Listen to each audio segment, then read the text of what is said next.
Okay, hello guys. This is the chapter number 12 electricity of class 10th and I am Madhusudan Mishra talking about the electricity. इसका जो main जो बेटा होता है कि जो खास चीज़ है इसमें ये है कि now we are just talking about this that कि electricity has an important place in modern society. Electricity का बहुत ही मेजर रोल है हमारी सोसाइटी में। Controllable and convenient form of energy of a variety of uses in homes, schools, hospitals, industry and so on। बहुत जगह इसका इस्तेमाल होता है, जैसे स्कूल्स हैं, हॉस्पिटल्स हैं, सोसाइटीज़ हैं। और व्हाट कॉन्स्टिट्यूट ऑफ इलेक्ट्रिसिटी। अब यहाँ पे क्वेश्चन ये आता है कि इलेक्ट्रिसिटी का प्रोडक्शन कैसे होगा, how does it flow in electric circuit में कैसे फ्लो करती है, what are the factor that control the regulate the current through a electric circuit. ठीक है, in this chapter we shall attempt to answer the question। we shall also discuss the heating effect of electric current and its application। इसमें हम इन सारे question के सवाल, जो जितने भी क्वेश्चन हैं उनके सब सवालों के जवाब मिलेंगे आपको। और इसका जो हीटिंग इफेक्ट होता है इलेक्ट्रिक करंट का, उसका भी जवाब आपको दिया जाएगा। ठीक है, now we are just talking about the next. इसमें ये होगा कि इलेक्ट्रिक करंट एंड सर्किट क्या है। इलेक्ट्रिक करंट एंड सर्किट्स के बारे में हम लोग बात करेंगे। देखो बेटा, सिंपल सी बात है यहाँ पर। जिस तरह हमें पता है अच्छी तरीके से कि एयर करंट और वाटर करंट के बारे में पता है कि एयर करंट जो एयर बहती है वो एयर करंट, वाटर बहता है water current. You know following water constitute water current in reverse. हमें पता है कि फ्लोइंग वाटर जो होता है वो रिवर्स में वाटर करंट को पैदा करता है। ठीक है, सिमिलरली उसी तरीके से the electric charge flows through a conductor. उस तरीके से अगर कंडक्टर में इलेक्ट्रिक चार्ज फ्लो होता है, for example through a metallic wire, हैं, we see that there is an electric current. हम कहते हैं उसमें इलेक्ट्रिक करंट है in the conductor. In a torch we know that the cells or battery when placed in proper order provide flow of charges in electric current through the torch bulb to grow. We have also seen that the torch gives light only when the switch is on। Torch light तभी देती है जिसका switch on होता है। ठीक है, and what does an switch do. क्या करता है switch. Switch makes the conducting link between the cell and the bulb. Switch सिर्फ और सिर्फ कंडक्टिंग लिंक बनाता है, वो एक लिंक जोड़ने का काम करता है। किसको, सेल और बल्ब को जोड़ने का काम करता है। एक कंटिन्यूअस। अब यहाँ पर जो नेक्स्ट हमारा हम आपसे बात करेंगे कि जो नेक्स्ट बात होगी कि एक continuous and close path of electric current is called an electric circuit. ठीक है, इलेक्ट्रिक सर्किट की डेफिनेशन यहाँ पर दी गई है। इलेक्ट्रिक सर्किट है यहाँ पर ये वाला, इसकी डेफिनेशन क्या है। एक continuous and close path of N electric current. Electric current का कंटिन्यूअस है क्लोज पाथ है, उसे हम इलेक्ट्रिक सर्किट कहते हैं। और now if the electric circuit is broken, अगर इलेक्ट्रिक सर्किट ब्रेक हो जाए, टूट जाए, एनीवेयर किसी भी जगह कर, और the switch of the torch is of, या टॉर्च का जो स्विच है उसको ऑफ कर दिया जाए, तो उस कंडीशन में क्या होगा, the current stop flowing. Current उस समय फ्लो नहीं करेगी। ठीक है, उस समय करंट फ्लो नहीं करेगी वहाँ पे। ठीक है, तो क्या हो सकता है, we have also give the torch gives light only when the switch is on. जब स्विच ऑन होता है तभी लाइट हमारी रोशनी देती है, जब टॉर्च रोशनी देती है। ऐसा क्यों होता है कि स्विच क्या काम करता है, a switch makes a conducting link between the cell and the bulb. ठीक है, a continuous and close path of the electric current is called the electric circuit. Now if the electric circuit broken anywhere in the switch of the torch is turned off, the current stop flowing and the bulb does not glow. Current बहना flow बंद कर जाएगी और bulb glow नहीं करेगा। ठीक है, next है how do we express the electric current को कैसे एक्सप्रेस करेंगे। Electric current is express by the amount of charge flowing through the particular area in unit time. ये इलेक्ट्रिक करंट हो गया, आपका डेफिनेशन इतना हो गया यहाँ से यहाँ तक का। Electric current is express by the amount of charge flowing through a particular area in unit time. Okay, this is known as the electric current. ठीक है, तो हम बात करेंगे जो नेक्स्ट हमारा टॉपिक होगा, क्या है इलेक्ट्रिक करंट को हम लोग डिफाइन ऐसे भी कर सकते हैं, सिंपल सी बात है। It is the rate of flow of electric charge is known as electric current. Electric charge के फ्लो होने की जो रेट है that is known electric current in circuits using the metallic wires. Electrons constitute the flow of charge. Electron ही है सब मिलकर charge बनाते हैं। How electrons were not known at the time when the phenomena of electric current is first observe. जब सबसे पहले electricity का फिनोमेना ऑब्जर्व हुआ था तो उस समय इलेक्ट्रॉन्स के बारे में कोई जानकारी नहीं थी। ठीक है, सिंपल सा फंडा है बेटो, ध्यान रखना। इसके बाद में नेक्स्ट क्या होगा बेटा,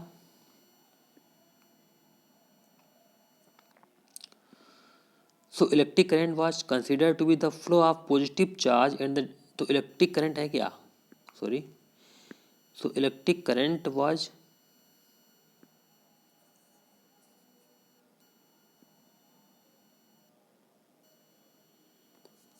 so electric current was considered to be the flow of positive charge and the direction of flow of positive charge was taken to be the direction of electric current। ध्यान रखो बेटा, फ्लो ऑफ पॉजिटिव चार्ज होता था वही consider किया गया था पहले कि फ्लो ऑफ पॉजिटिव चार्ज होता है that is known as the direction of the electric current. Conventionally in the electric circuit the direction of electric current is taken as opposite to the direction of the flow of electron. ध्यान रखना क्या हुआ, conventional तरीके से electric circuit में electric current का direction का flow होना opposite to the direction of the flow of electrons, electron के फ्लो होने के opposite, which are negative charges, जो नेगेटिव चार्ज होता है। ठीक है, okay. Now we are talking about the next topic. क्या है यहाँ पर, देखो चार्ज के बारे में बताया गया है, इलेक्ट्रिक करंट के बारे में डायरेक्ट स्पष्ट किया गया है। यहाँ पे क्या है, if a net charge Q flow across any cross section of the conductor in time T.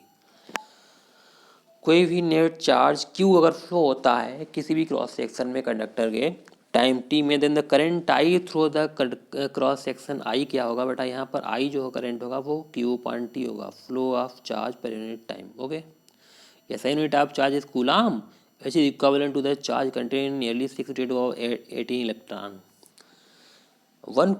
ऐसा यूनिट होगी जो चार्ज की वो कूलाम होगा और उसका जो कितने इलेक्ट्रॉन मिलके 1 कूलाम चार्ज बनाएंगे, 6 × 10⁻18 electron. We know that an electron possesses a negative charge 1.6 × 10⁻19 coulomb. The electric current is express by the unit called ampere. ठीक है, named after the French scientist Andre Marie Ampere. 1 ampere is consumed by the flow of coulomb charge per second. What is the 1 ampere equal to 1 coulomb per second. Small quantity, देखो 1 ampere जो होगा, 1 ampere किसे कहेंगे, यहाँ पर definition आती है। Just simply we are talking about the 1 ampere. तो 1 एम्पियर क्या होगा, एंड्री मैरी एम्पियर के नाम से एम्पियर की यूनिट दिया गया था। Ampere is the unit of electricity and 1 ampere is constituted by the flow of 1 coulomb of charge per second. अगर 1 coulomb charge per second flow होगा that is constitute the 1 ampere of current, and this is 1 ampere equal to 1 coulomb per second. Small quantity of the current are expressed in milliamperes. 1 milliampere 10⁻³ ampere and the microampere 1 microampere 10⁻6 ampere. An instrument called ammeter measure electric current in the circuit. एक instrument होता है जिसे हम लोग ammeter कहते हैं जो electric current को मेजर करेगा सर्किट में। It is always connected in series in A circuit, हमेशा सर्किट के सीरीज में कनेक्ट होगा वो। ठीक है, ना हम लोग अब हम बात करेंगे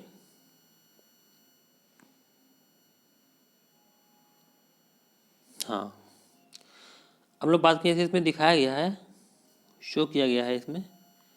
ठीक है, इसमें जो शो किया गया है वो आपको पूरा सब कुछ दिखाएंगे भी। ठीक है,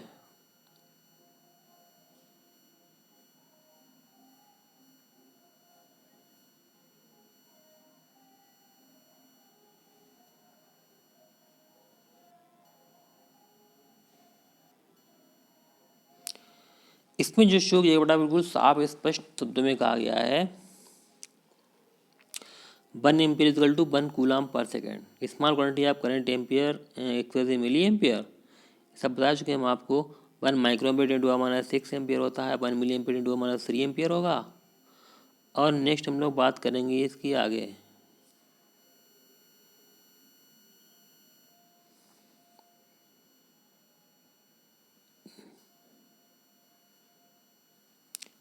क्या बात है बेटा, हम आपको बताते हैं। देखो इसमें सिंपल सी चीज़ है कि एक इंस्ट्रूमेंट होता है, जैसे हम लोग एमीटर कहते हैं, measure electric current in circuit. इसे हमेशा सर्किट के सीरीज में कनेक्ट किया जाता है, इन्हें circuit through basic current to be measure, ठीक है।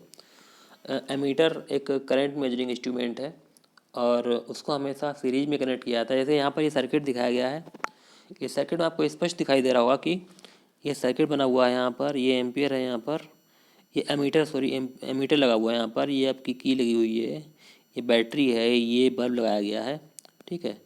तो ये बल्ब ग्रो तभी करेगा जब ये की हमारी ओपन होगी, ठीक है ना। अब हम बात करते हैं, एक इलेक्ट्रिक सर्किट यहाँ पर भी शो किया गया है, हैं? इसमें सेल है, इलेक्ट्रिक बल्ब है, मीटर है एंड प्लग की है, ठीक है। बाकी ये सब दिखाया गया है। ये बाकी इस कंप्लीट डायग्राम बताया गया इलेक्ट्रिक सर्किट का। अब हम आगे आपको बताएंगे, एक एग्जाम्पल है इसमें, वो हम बताएंगे आपको। एग्जाम्पल क्या बेटा, एग्जाम्पल देखो 12.1 है ये एग्जाम्पल। इसमें सिंपल सा क्वेश्चन है, बताया गया है।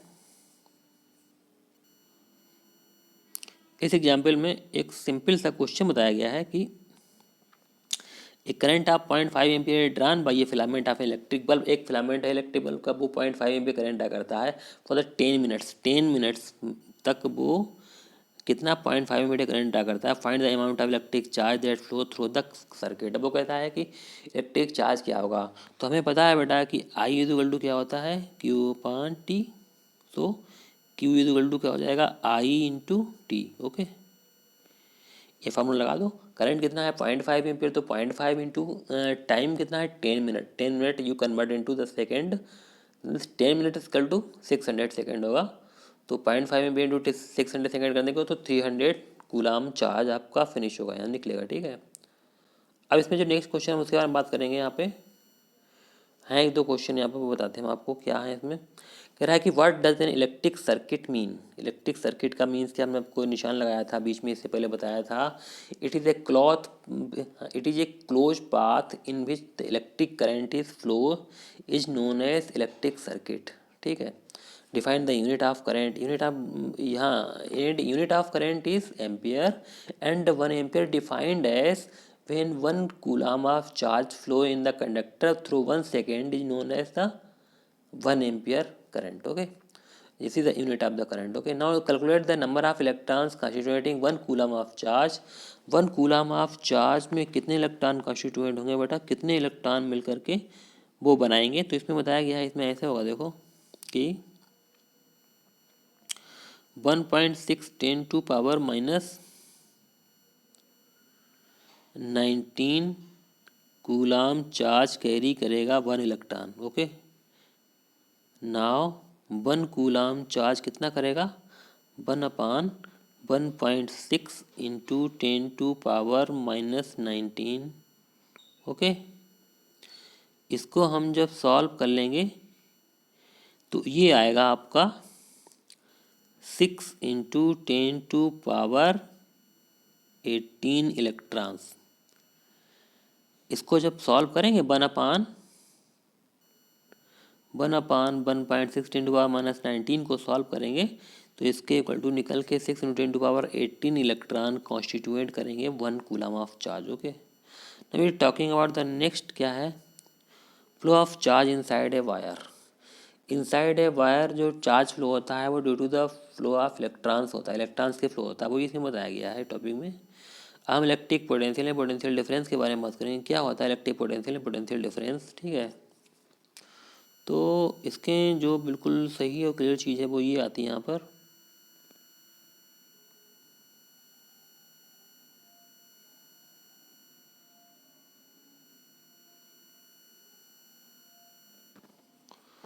सॉरी, हम लोग यहाँ पर इलेक्ट्रिक पोटेंशियल के बारे में बात करेंगे। देखो इसमें जो नेक्स्ट होता है वो ये कहता है what makes the electric charge to flow. Electric charge flow कैसे होता है, let us consider the analogy of flow of water. हमें फ्लो ऑफ वाटर की एनालॉजी पता है, कैसे वाटर फ्लो करता है कि अगर प्रेशर ऊपर टंकी से पाइप को जोड़ दिया जाए तो पाइप से पानी फ्लो करने लगता है। नेक्स्ट है charge do not flow in A copper wire by them self. इसमें जो लाइन लिखी हुई है, सेकेंड लाइन लिखा हुआ है, वो ये कह रहा है कि charge do not flow in copper wire them से, अपने आप फ्लो नहीं करता है चार्ज किसी भी वायर में। Just as water is a perfectly horizontal tube does not flow. अगर परफेक्टली हॉरिजॉन्टल ट्यूब है तो वाटर भी अपने आप फ्लो नहीं करेगा। If one end of the tube is connected to the tank of water kept at higher level such that there is a pressure difference between the two ends of the tube, क्या होगा कि उस तरह के अगर higher level पे अगर हम उसको ट्यूब को कनेक्ट कर देंगे, मतलब वाटर टैंक को रख देंगे, उसमें से ट्यूब कनेक्ट कर दो तो वहाँ से वाटर निकलने लगता है, वाटर फ्लो करने लगता है। उसी तरीके से pressure difference between the two ends of the tube, क्या होगा, जो ट्यूब होगी उसमें प्रेशर डिफरेंस होगा। एक तरफ प्रेशर ज़्यादा होता है ऊपर जब टैंक में जहाँ पे ज्वाइंट होगा, नीचे प्रेशर कम होता है। तो water flows out of the other end of the tube. The flow of charge in a conducting metallic wire, the gravity of the course role play the electric move only if there is difference of electric pressure. अगर वहाँ पर electric pressure का difference है तभी electric charge flow करेगा। This called the potential difference, इसी को potential difference कहा जाता है, ठीक है। Okay, along the conductor this difference of potential में बी प्रोड्यूस बाई ये बैटरी कंसिस्ट ऑफ वन और मोर इलेक्ट्रिक सेल्स, ठीक है, जो कि एक या एक से अधिक ज़्यादा जो सेल होते हैं उसके द्वारा प्रोडक्शन होता है इसका, ठीक है। अब हम लोग बात करेंगे इसका आगे पे क्या होगा। देखो बेटा इसमें कि जो बात की गई यहाँ पर, दिस डिफरेंस ऑफ पोटेंशियल में B produce by A battery, और ये जो पोटेंशियल का डिफरेंस होता है ये बैटरी प्रोड्यूस करती है, ठीक है। कंसिस्टिंग ऑफ वन और मोर इलेक्ट्रिक सेल, जो कि एक या एक से ज़्यादा इलेक्ट्रिक सेल बनी हुई है। Chemical action within the cell generate the potential difference across the terminal of the cell. जो केमिकल रिएक्शन होता है किसी भी सेल में वो पोटेंशियल डिफरेंस को जनरेट करता है सेल में। Even when no current is transferred, जब तक वहाँ पे कोई करंट भी ड्रा ना कर रही हो तब भी पोटेंशियल डिफरेंस प्रोड्यूस होगा। When the cell is connected to a conducting circuit element, the potential difference at the charge in the motion in the conductor. तो पोटेंशियल डिफरेंस क्या करता है, चार्ज को मोशन में सेट कर देता है कंडक्टर में, ठीक है। Electric current in order to maintain the circuit is given electric circuit to be expend chemically energy stored in it, ठीक है। नेक्स्ट होगा बेटा इसमें हम लोग बात करेंगे यहाँ पर कि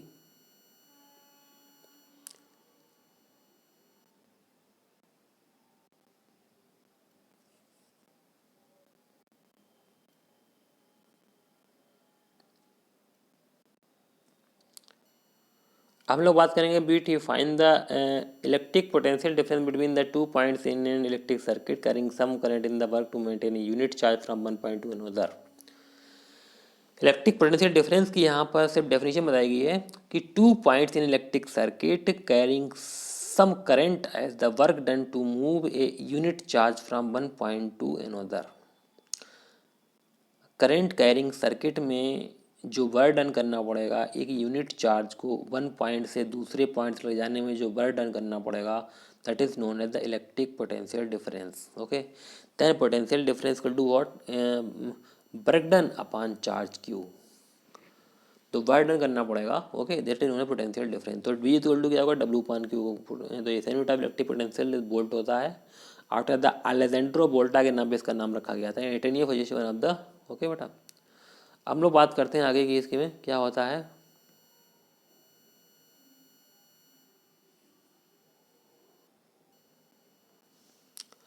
potential difference between the two point in electric current when 1 joule of work is done to move a charge of 1 coulomb from one point to the other. Electric potential difference के 2 पॉइंट्स में electric circuit में होगा 1 joule of work done is to move a charge of 1 coulomb from one point to another. अगर 1 joule work करना पड़े किसी भी 1 coulomb charge को एक जगह दूसरी जगह लाने में, तो वहाँ पर उसका जो पोटेंशियल डिफरेंस होगा वो कितना होगा, 1 वोल्ट होगा हमेशा। 1 volt is equal to 1 joule upon per coulomb, ठीक है ना। हम लोग बात करेंगे कि the potential difference is measured by means of the instrument called voltmeter. Voltmeter से मेजर करते हैं हमेशा, इसको हमेशा हम सर्किट में पैरेलल अप्लाई करते हैं। Voltmeter always connected to the parallel across the point between the which potential difference measure, ठीक है। हम लोग यहाँ पर बात करेंगे, नेक्स्ट होगा जो वो ये होगा, एक यहाँ पर सिंपल सा क्वेश्चन है हम लोग बात करते हैं उसमें। कह रहा है कि how much work is done to moving a charge of 2 coulomb, कितना वर्क डन करना पड़ेगा 2 कूलम चार्ज को मूव करने में 2 points having the potential difference of 12 volt.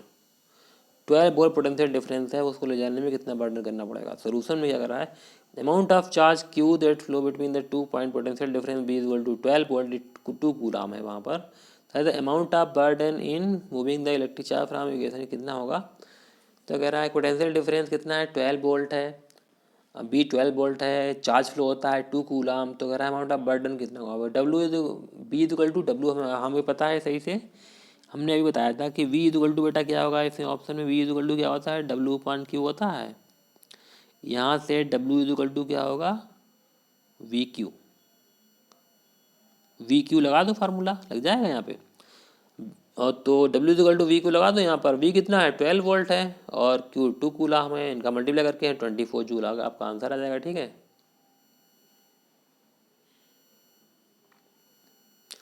नया कोई क्वेश्चन आपको बताते हैं इसमें भी, देखो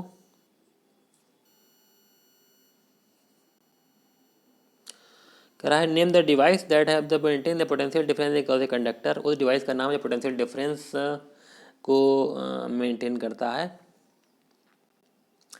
इलेक्ट्रिक सेल, उसका नाम है electric cell battery. What is mean by saying that the potential difference between the 2 points is 1 volt, this means that when 1 joule work is done to move a 1 coulomb of charge from one point to another is known as the potential difference between 2 point is 1 volt. Okay, now next question third के बारे में हम लोग बात करते हैं। Question third है, how much energy to be given coulomb charge passing through a 6 volt battery.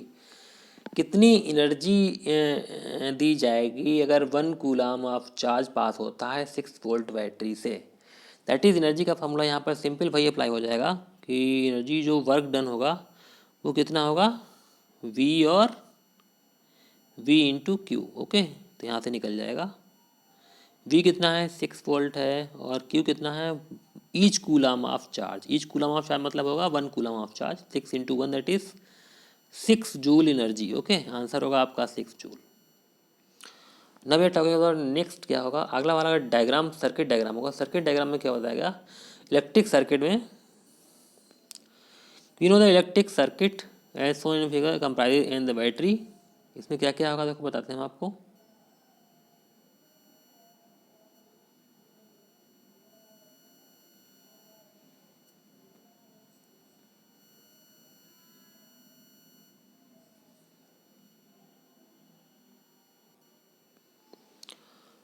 Circuit diagram, circuit diagram में क्या क्या होता है, इलेक्ट्रिक सर्किट जो होता है उसमें जो इलेक्ट्रिक सर्किट में जो होता है कंप्राइजिंग ए सेल होता है, बैटरी, प्लग की होता है, इलेक्ट्रिकल कंपोनेंट्स होते हैं, कनेक्टिंग वायर्स होते हैं। Offer coming to the schematic diagram में the different component of electric circuit represented by the symbol conventionally conventional symbol used to represent some of the most commonly used electric component as given in table। देखो दिखाया गया आगे table में आपको सब कुछ बताया जाएगा क्या क्या होगा बेटा। देखो जैसे ये आपके जो डायग्राम है यहाँ पर दिखाया गया है, कंपोनेंट है उसके सिंबल क्या होते हैं, तो ये पूरे आपको यहाँ पे दिखाएंगे। तो बेटा आपका एक तो आपका ये हो गया यहाँ पे इलेक्ट्रिक सेल होता है, इसका सेल का डायग्राम ये होता है। बैटरी कम्बिनेशन आप सेल्स, अगर बहुत से सेल्स का कम्बिनेशन है तो ऐसा होगा, ये बैटरी बन जाएगी आपकी। प्लग किया स्विच आपका ऐसा ओपन है तो ऐसा होगा, क्लोज अगर स्विच है तो ऐसा होगा। ठीक है, नेक्स्ट हम लोग बात करते हैं अगले टॉपिक की। आगे हम लोग चलते हैं कि ए प्लग किया स्विच वायर ज्वाइंट, ज्वाइंट अगर वायर है तो ऐसा होगा। वायर क्रॉसिंग विदाउट ज्वाइंट, अगर वायर क्रॉस करा बगैर ज्वाइंट के तो ऐसा होगा। इलेक्ट्रिक बल्ब है तो इसका ये साइन होगा, ये साइन होगा। रेजिस्टेंस अगर शो किया जाएगा तो रेजिस्टेंस का साइन हमेशा ये बना रहेगा। ठीक है, रजिस्टर होगा तो रजिस्टर रेजिस्टेंस होगा तो इस टाइप का होगा, और वेरिएबल रेजिस्टेंस रियोस्टेट होगा वो ऐसा होगा। मतलब ये वेरिएबल रेजिस्टेंस होता है और रेजिस्टेंस चेंज होता रहता है। नेक्स्ट होगा अमीटर के बारे में हम लोग बात करेंगे, ये मीटर का साइन होगा, ये वोल्टामीटर का साइन ये होगा ना। हम लोग बात करते हैं ओम्स लॉ। ओम्स लॉ क्या है देखो, ओम्स लॉ में सिंपल दीजिए is the relationship between the potential difference across a conductor in the current through it. कह रहे हैं कि पोटेंशियल डिफरेंस और करंट के बीच में कोई संबंध होता है, रिलेशन होता है, उसे हम लोग ओम्स लगाते हैं। एक्सप्लोर विद एक्टिविटी, एक्टिविटी में भी एक्सप्लोर किया जाएगा इसको आगे से। देखो दिखाया गया है इसमें सब कुछ। ठीक है, ओम्स लॉ क्या है इसको यहाँ पे बताएंगे।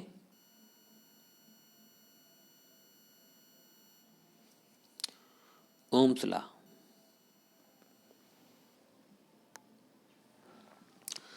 एक्टिविटी में शो किया जाएगा यहाँ पे, you will find the approximately the same value for V upon I is obtained है। In each case the value of V I graph is straight line a pass through the origin of the graph, thus V I is a constant ratio. Okay, हम बात करते हैं German physicist George Simon Ohm's founded relationship between the current flowing through metallic wire and potential difference across the its terminal. The potential difference B across the ends of the given metallic wire electric circuit is directly proportional to the current flowing through it, provided by its temperature remains the same. This is called the Ohm's law। इसे Ohm's law कहते हैं। Other words में हम लोग कह सकते हैं, देखो बेटा क्या होगा इसमें कि करंट और जो फ्लोइंग करंट है वो मेटेलिक वायर में और potential difference across its terminal, potential difference B across the ends of the given metallic wire in an electric circuit is directly proportional to the current flowing through it। ये है यहाँ से लेकर के और यहाँ तक है, ये है Ohm's law. The potential difference across the end of the given metallic wire, यहाँ से हम लोग फिर दोबारा भी पढ़ सकते हैं, कोई बात नहीं है, कि the potential difference across the ends of the given metallic wire in an electric circuit directly proportional to the current flowing through it।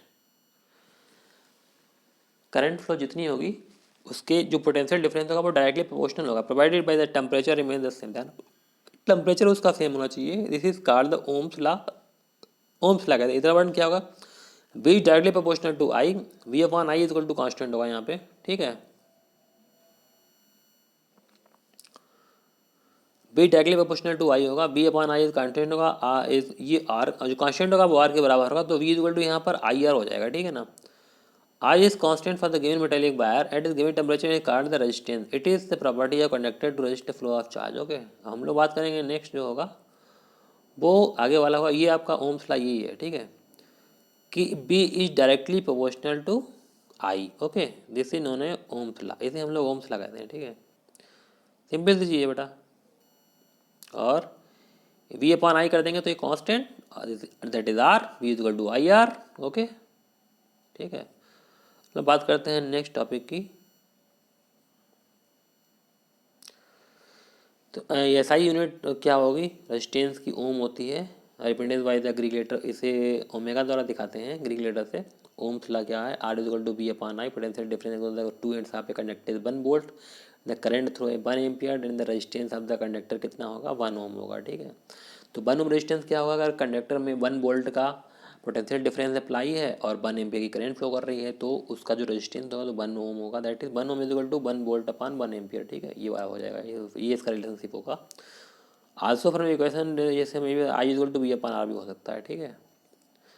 अब आगे हम लोग बात करेंगे कि जो नेक्स्ट है, it is obvious from that the current through resistance inversely proportional to its resistance, कि जो करंट होगी रजिस्टर में वो हमेशा इन्वर्सली प्रोपोर्शनल होगी इस रेजिस्टेंस के। कि अगर इन्वर्सली प्रोपोर्शनल का मतलब ये होगा कि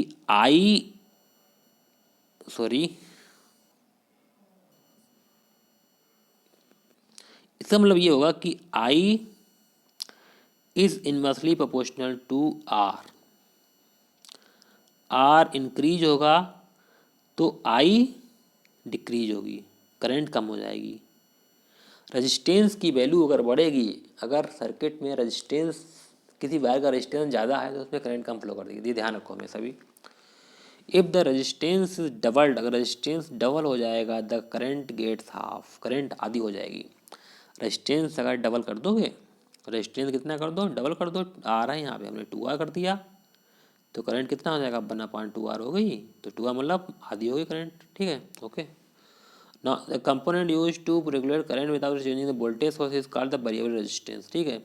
एक कंपोनेंट जो रेगुलेट करंट करे without changing the voltage. Okay, in electric circuit the device का rheostat is often used to change the electric resistance. एक डिवाइस आता है जिसे हम लोग रियोस्टेट कहते हैं, वो रेजिस्टेंस को कंट्रोल करता है, ठीक है। Okay, now we are talking about the next. हम लोग बात करेंगे आगे क्या है बेटा, देखो इसमें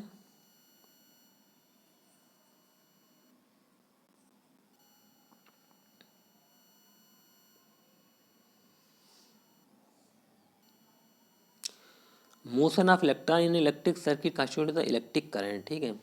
इलेक्ट्रॉन्स का मूवमेंट होता है, इलेक्ट्रॉन का मोशन होता है किसी इलेक्ट्रिक सर्किट में, तो हम क्या कहेंगे, इलेक्ट्रिक करंट फ्लो कर रही है, ठीक है। The electron however are not completely free to move within a conductor, पूरी तरीके से इलेक्ट्रॉन फ्री नहीं होते मूव करने के लिए। They are restrained by the attraction of the atoms which have the motion of electrons through a conductor is retarded by its resistance. ध्यान रखो कि इलेक्ट्रॉन्स का मूवमेंट कंडक्टर में रिटार्ड किया जाता है, रोका जाता है, किसके द्वारा, रेजिस्टेंस के द्वारा, okay. Component given size of the low resistance good conductor having the some appreciable resistance is called resistor, okay। component is identical size that offer a higher resistance is a poor conductor। ध्यान रखो अगर component identical size का है, अगर resistance ज़्यादा है तो conductor poor होगा। ध्यान रखो हमेशा अगर रेजिस्टेंस किसी भी कंडक्टर का ज़्यादा है तो हमेशा पुअर कंडक्टर होगा बेटा, ठीक है। And insulator of in same size, भाई अगर हम यहाँ पर इंसुलेटर की बात करते हैं कि insulator of the same size offer even higher resistance, ठीक है। हम लोग बात करें factor on which the resistance of a conductor depend, ठीक है। कौन कौन से फैक्टर हैं जिस पर रेजिस्टेंस कंडक्टर का डिपेंड करेगा, देखो हम बात करते हैं आपसे यहाँ पर।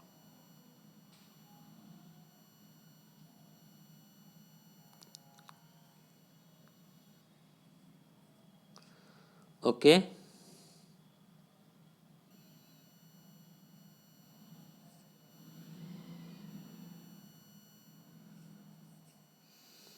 बिल्कुल फुल्ली तरीके से बात करेंगे कि रेजिस्टेंस ऑफ ए कंडक्टर किन किन बातों पर डिपेंड करेगा, ठीक है।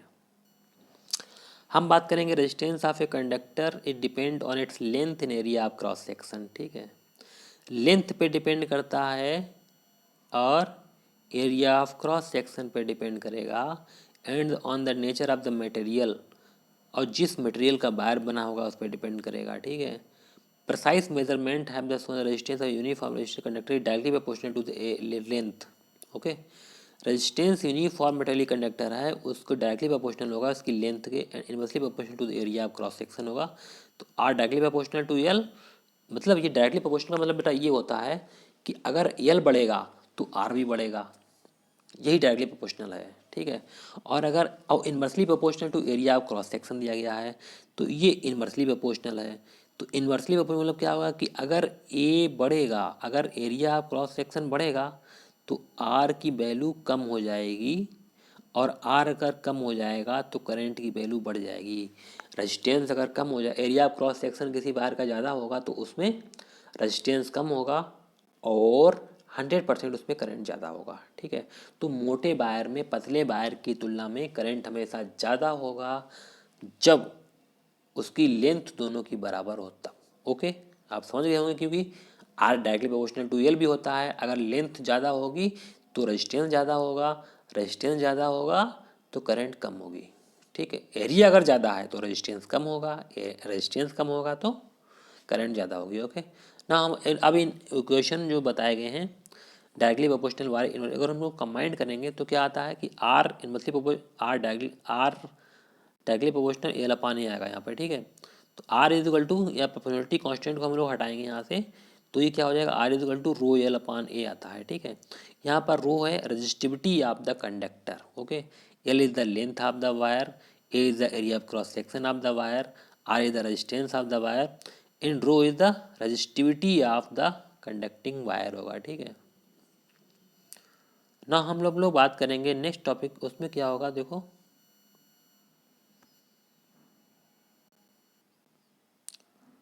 ठीक है। इसमें जो बात होगी वो बिल्कुल साफ स्पष्ट शब्दों में होगी।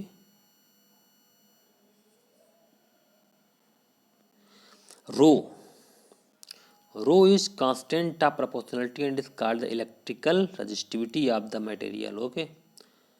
हाँ हम लोग मटेरियल ऑफ द कंडक्टर उसकी रजिस्टिविटी कहलाती है। सही यूनिट ऑफ रेजिस्टेंस की रजिस्टिविटी क्या होगा, ओम मीटर होगा। Characteristic property of the material, ये मटेरियल की प्रॉपर्टी है, ठीक है। मटेरियल की कैरेक्टरिस्टिक प्रॉपर्टी उसका लक्षण होता है। Metal and alloys have very low resistance in the range of 10⁻8 ohm metre to 10⁻6 ohm metre. They are good conductor of electricity, okay. Insulator like rubber and glass have the resistivity of the order 10⁻12 to 10⁻17 ohm metre होगा। Both the resistance and resistivity of the material vary with temperature, ठीक है। दोनों resistance और resistivity दोनों material के temperature के साथ very होते हैं। ओके, नाउ हम लोग बात करते हैं यहाँ पर टेबल में, resistivity of an alloy is generally higher than that of constituent metal. ध्यान रखो कि एलॉय की रेजिस्टिविटी हमेशा ज़्यादा होगी, और रेजिस्टिविटी अगर ज़्यादा होगी तो रेजिस्टेंस ज़्यादा होगा, रेजिस्टेंस ज़्यादा होगा तो करंट कम होगा। Alloy do not oxidise burn rarely at high temperature. Alloy, ध्यान रखना, हमेशा ज़्यादा टेम्परेचर पर बर्न नहीं होते हैं, जलते हैं, ऑक्सीडाइज नहीं होते हैं। For this reason they are commonly used in the electrical heating devices like electric iron है, टोस्टर हैं, टोस्टर्स होते हैं। Tungsten is use actually filament of the electric bulb. Electric bulb में जो जो फिलामेंट होता है वो भी टंगस्टन का होता है। अब हम बात करें, देखो यहाँ पे जो सिंपल सा दिखाया गया बेटा, क्या होता है कि where copper and aluminium are generally used for electrical transmission of lines. Electric को एक जगह दूसरी जलाने पर उसका इस्तेमाल होता है कॉपर का और एल्युमिनियम का। ठीक है, तो जो मटेरियल यहाँ पे दिखाए गए कंडक्टर हैं उसमें रजिस्टिविटी बहुत कम है। जो कंडक्टर होते हैं, जो मेटल्स कंडक्टर होंगे उसमें रजिस्टिविटी देखो बहुत कम है। यहाँ पर सबसे कम किसकी है? सिल्वर की, फिर कॉपर, एल्युमिनियम, टंगस्टन, निकल, iron, chromium, mercury, manganese. Okay, तो अब अगर नेक्स्ट बात करेंगे एलॉय जो होते हैं, एलॉय में जो रेजिस्टिविटी होती है वो थोड़ी सी बढ़ जाती है। रेजिस्टिविटी बढ़ जाएगी तो रेजिस्टेंस बढ़ जाएगा, रेजिस्टेंस बढ़ जाएगा तो फिर करंट थोड़ी कम हो जाती है। ठीक है, करंट कम हो जाने पर ये जो हैं एलॉयस जल्दी मेल्ट नहीं होते हैं, इसलिए जैसे आयरन होता है, आपका टोस्टर होता है, उसका जो फिलामेंट है वो किसका बना होता है? हमेशा एलॉय का बना होता है, इससे वो मेल्ट नहीं होता है। यहाँ पर देखो ये कम हो गया, रेजिस्टिविटी कम हो गई, तो रेजिस्टिविटी कम हो गई तो करंट ज़्यादा हो जाती है, और अब वो हीटिंग इफेक्ट ज़्यादा हो जाता है, ज़्यादा बढ़ जाता है। ठीक है, एलॉय ऑफ कॉपर मैंने जो निकल है, और इंसुलेटर जो बिल्कुल इंसुलेटर होते हैं जैसे ग्लास है, आपका हार्ड रबर है, एवोनाइट है, डायमंड है, पेपर ड्राई है, इनके देखो इनमें रजिस्टिविटी बहुत ज़्यादा है। जब रजिस्टिविटी ज़्यादा है तो रेजिस्टेंस ज़्यादा है तो भी करंट फ्लो होने कोई सवाल ही नहीं पैदा होता है, तो ऑलरेडी इंसुलेटर हो गया। ठीक है, ओके, ना अब हम लोग बात करेंगे यहाँ पर आगे जो एग्जाम्पल 12.3 दिया गया है। 12.3 में देखो क्या है, यहाँ पर बताएंगे हम आपको। यहाँ पर सिंपल सा लगा हुआ एग्जाम्पल है ये, इससे आप लोग समझ भी सकते हो। How much electric current will electric bulb draw 20 volt source the resistance of the bulb filament is 1200 ohm. How much current बिल्ड electric heater draw source, electric heater का रेजिस्टेंस इतना दिया गया है। तो पहले में किया गया है कि वोल्टेज दिया गया है और रेजिस्टेंस दिया गया है। वो कह रहा है कि कितनी करंट ड्रा होगी, current I equal to V upon R होगा, मैं ध्यान रखना हमेशा बेटा। तो I equal to V upon R दिखाया गया था, वोल्टेज अपान रेजिस्टेंस कर दो तो 0.18 एम्पियर आएगा। ठीक है, सेकंड में क्या दिखाया गया है कि अगर इलेक्ट्रिक हीटर में कॉइल 220 वोल्ट सोर्स से कनेक्ट किया गया है तो रेजिस्टेंस हीटर का कॉइल का 100 ओम है, तो कितनी करंट ड्रा होगी, कितना हीटर मतलब कितनी करंट ड्रा होगी, how much current will be electric. तो इसका फार्मूला क्या होगा? I equal to V upon R लगेगा बेटा। आई इक्वल टू वी कितना 20 वोल्ट, आर कितना 100 ओम है, तो 2.2 एम्पियर इसमें करंट आएगी। ठीक है, ये आपका आंसर बिल्कुल सही हो गया। ठीक है, तो हम लोग बात करेंगे एग्जाम्पल नंबर 12.4 है। तो 12.4 में कहते हैं potential difference between the terminal of the electric heater is 60 volt and the draw current of 4 ampere from the source, what is the current will be heater draw from potential difference across the 220 volt. 20 volt से कितनी current draw होगी? We are given potential difference 60 volt है, current 4 ampere है। Ohm's law के according I equal to R equal to B अपान आई होगा, हमें ध्यान रखना है, क्योंकि यहाँ पर जो पूछा गया है वोल्टेज दिया गया है, करंट दिया गया है, what is the current will heated draw potential difference की जगह अगर पोटेंशियल डिफरेंस इतना कर दिया जाए तो कितना हो जाएगा।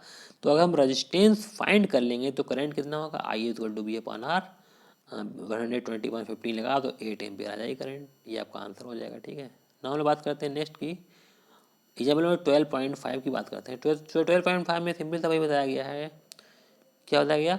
Resistance of a metal wire of length 1 metre is 26 ohm 20 centigrade पर। If the diameter of the wire is 0.3 mm, अगर उसका डायमीटर 0.3 mm है, then what will the resistivity of the metal at the temperature. इस temperature पर क्या resistivity होगी, table बताया गया है यहाँ पर।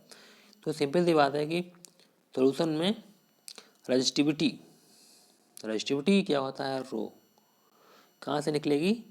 आर इजिकल टू फार्मूला होता है, आर इजिकल टू फार्मूला होता है रो एल अपान ए से रो निकल आएगा। आपका जो रो का फार्मूला बनेगा वो क्या होगा? रो इजिकल टू होगा आर A/L, एल नीचे आ जाएगा, ठीक है। तो रो इज इक्वल टू ये आएगा। आर दिया गया है, आर कितना है 26 ओम दिया गया है। ए कितना है पाई आर स्क्वायर होगा, तो पाई कितना है, पाई का वैल्यू रखोगे, सबकी वैल्यू रखने के बाद में जो आपका वो आएगा, जो करेक्टनेस आएगी वो यही आएगी कि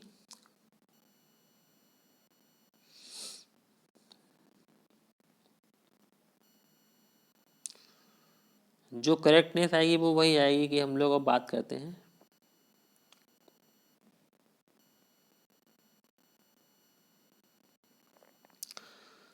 इस सारी वैल्यू को इसमें रो के फार्मूले में हम लोग ज्वाइन करेंगे। ज्वाइन कर दिया देखो यहाँ पे, तो कितना है, इस सबकी वैल्यू रखेंगे तो rho is equal to 1.84 into 6 ohm metre आएगा, ठीक है। और यहाँ पर है कि रेजिस्टिविटी ऑफ द मेटल, हाँ, कि resistivity of the given metallic wire is rho is equal to R A upon L pi R square upon 4L value रखेंगे। रो इज इक्वल टू इतना resistivity of the metal wire 1.84 into 6 ohm. Table we सैलरी discuss resistance of the metal, हो गया, दिखाया गया यहाँ पे। हम लोग बात करते हैं आगे नेक्स्ट। एक एग्जाम्पल नंबर 12.6 है। 12.6 में क्या बताया गया है,